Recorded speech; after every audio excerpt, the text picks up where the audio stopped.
What's going on, y'all? It's your boy DameSmiff, and tonight we're gonna have a fun conversation and a generally wholesome conversation about sexuality in the music industry and really how it's, you know, portrayed in music. But if you're interested in conversations like this, make sure you like, share, and subscribe because we will be having them constantly over here. So this is a channel for musicians and artists and things like that to kind of understand my perspective about the music industry, and I'll be giving you tips from my experience and things like that, and kind of like having the conversation about music for musicians through musicians. Okay, so if you're a fan of music, this is going to be very, very fun for you to watch and enjoy and be a part of the conversation. And if you are a musician, this is going to be very, very fun and informative. So when we think about artists and their personal sexuality, for the most part, it's not important, but in general, it's used. So I think it's worth mentioning that it is a thing, amongst most artists, that knowing what they're doing in the bedroom can play a role with what they want to put on stage, right? But I think the conversation I'm trying to really have is about how we as like consumers of this view it. Like, what do we really like about this, and why is it a thing? Why do they think that this is a tool to use to captivate us, right? And we can always point to it being provocative and things like that, but I think it comes down to what they're willing to offer when you think about it. So, if you were an artist and you decided to be one day, and you could draw out how your artist would look, kind of like a video game character, you could pick all the attributes and what he looks like, what they look like, and all that stuff. Would their sexuality matter? You know, let me know. Maybe it does. I don't know. If I were to talk about myself, not so much. Would it play a role? No, not so much. So for me, music has very little to do with the audience needing to understand the sexuality or the sexual part of any type of music for me. But I do understand why it grabs attention. It's just, fun and entertaining or shocking and provocative. That's all it really does. And it forces you to react. It forces you to feel because of it being so polarizing, or however you feel about it. Maybe you stigmatize it.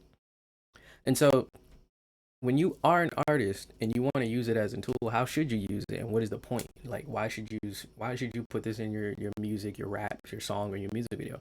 Well, obviously, if you want to, go back to music business, captivating people is going to help with sales. Provoking people is going to help with sales. Provocative part, right? And so understanding that for business is just easy. Like, one, two, that equal two. That's easy. So there's that very heavy handed, easy, obvious part. But the next thing you have to understand too is the consequence. So if people listen to music with their ears and you use sexuality to get them to do that, what consequence would you get for that? What are you asking for as an artist? And then would you get what you're asking for? And so sometimes I'd see artists do it and it would be like at the forefront of their art or their skill set, like, oh, I'm sexy. And then they do music, right?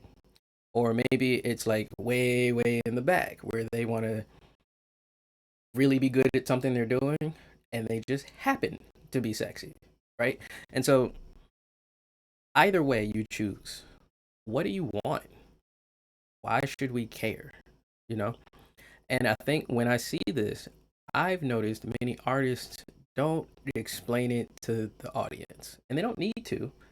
But what then happens is they don't necessarily get what they're asking for because of the lack of communication. And this is what I mean.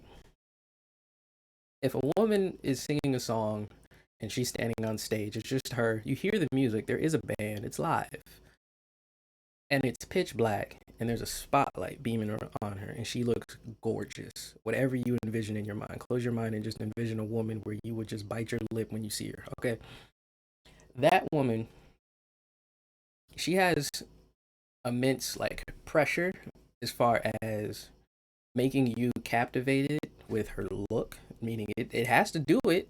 meaning if she looks good, she made it look good. And so she has that, but then she also has the pressure of performing. That also plays a role in the captivation. And so, as an artist, this is what I mean by what you're willing to offer or capable to offer. You have to figure out, okay, people listen to music with their ears, but they can feel my presence. They can feel my voice. They can see me. They can see my face. They can see my emotion. They can see my body and where I'm standing. They can see the light. They can see I'm the only one on stage as far as the setting. How can I control this to get what I'm asking for? And that's the key thing I think many young artists need to walk themselves through.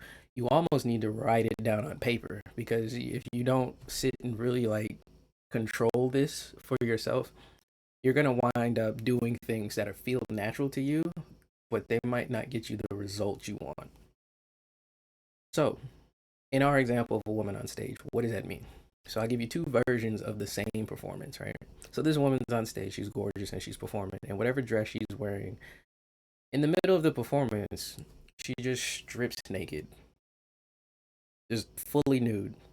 At that point, do you think you're listening to music in general? Like, let's say she's killing it, she's on a high note, two whole notes in, on a three whole note ending, and she rips off her dress. Do you think you'd care? Do you think the highlight of the reviews from the blogs would be the note? Do you think it would be her skilled talent that started the song off? Maybe she started the song off perfectly and gently and perfectly in tune. Do you think the performance would be her communication with the band? Something we talk about a lot here as musicians. What do you think she's getting? What do you think she's asking for, right? Let me know in the comments. I'm not even going to give you an answer. I want to see what you think, and then we'll have a conversation. And I'll explain why I'm not giving an answer. So then reverse back and let's pull back. The second performance, we go back. We have the same woman, right? She's performing, she looks good, and she's performing, and she never takes her dress off. She still looks good. What happens? Does she get what she's asking for? Same song, same performance, same woman. What happened differently? And so I think what artists have to struggle with is that there are things we're asking for that when we get them, we best expect it when we get them. And so the woman who's, ripping her clothes off, is as emotive as I'm making that sound, as dramatic as I'm making that feel, most people are not going to appreciate the music for that. You would have to cater that to a niche group of people that can kind of like appreciate that. But if the artist is asking for that, then that may work. But you would be exposed to the consequence of people who stigmatize what you did, maybe were shocked by what you did, or whatever else that may come with doing that, right? So that then takes the eyes, ears, attention, work, effort, mental energy off of your music, your singing, your talent, the reason you're on stage, why you even started doing it as a little girl, you know? And so in the other performance where you never take anything off, now you got to consider, okay, the performance is done, the curtain's closed, your manager's talking to you, you're getting a rundown, they handed you your check is fat, and you're trying to figure out, okay, did I get what I asked for? And if it's no, then you're gonna have to figure out quickly what it is you're asking for, because a lot of artists that I see struggle when it comes to like using sexuality and sexual expression in their music. They're targeting people as far as like who appreciate it, who truly value it, and like respect it. But the reaction they're getting is from everybody. So that means that you have to sell it as such. You have to treat it precious, like you say it is. And that means that now, or even before you make the decision to sell it or expose it, you have to treat it as like something that you're in complete control of, and something that's not put on a shelf for people to just view, because you don't want that. You don't want people to just look in the window and say, nah, or to throw paint on it because they don't like it, or to knock it over, or to spit at it. You don't want that experience, right?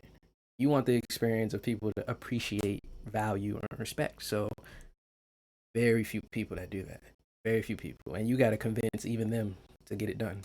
And I think for many artists, that's something that they kind of struggle with, and they try to force the world to change. And I don't think that's the right way to do it. You're not gonna convince people to be attracted to you. You're not gonna convince people to change their mind about you. You can just be yourself. That's all you have. So if you are a person that's like really sexy, really gorgeous, and like awesome, and like you're the dude who get all the hoes and you get all the groupies, right? You're that guy, and you're the girl who gets all the men's. What do you want? What do you want? And paint it out. So if this is a conversation that you will enjoy and learn from, and you want to unpack more in the comments, let me know. Let's have that conversation down below. And make sure you like, share, and subscribe. But I will see you guys next time. Out.